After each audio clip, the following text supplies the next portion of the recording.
Na ulimwengu ulipokusanyika kusherehekea siku ya kimataifa ya vijana jana, Shofco iliangazia uwezo wao mkubwa wa hitaji la dharura la kuondoa vizuizi vinavyorudisha nyuma.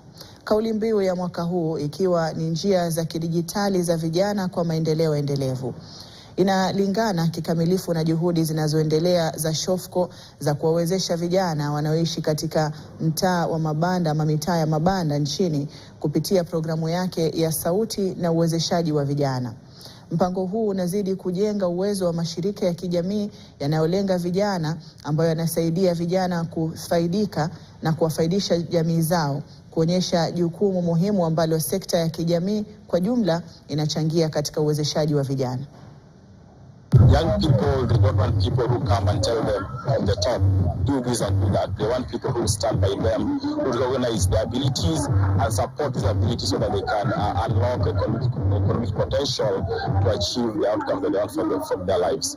And so today has been an amazing day. We've seen a lot of potential from these young people. We've seen artists, we've seen a lot of talent, we've seen applications that are geared to solve problems that the young people relate to in the informal settlements from all over Nairobi. Tumeweza kupata nafasi ya kuweza kusimama mbele watu na kuongea.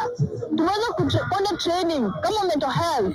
Some of us tunashinda wenye uko na shida utaexpress utaambia nani, lakini tumepewa platform. Tumefundishwa vile manage stress.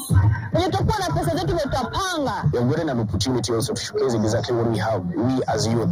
Personally, I think through Shofco, we have been given an opportunity to share, like also showcase exactly the digital, like I personally, in terms of digital, digital innovation. I think I had something that Shofco indeed gave us an opportunity also to come and showcase. That is digital content creation, whereby we have been creating content, and as a freelance journalist, we have been sharing stories. But now, most of the people are not aware of this, and I think through Shofco giving us an opportunity also to come and showcase, most of the people are now aware exactly what we have been doing, and I think this is a great opportunity.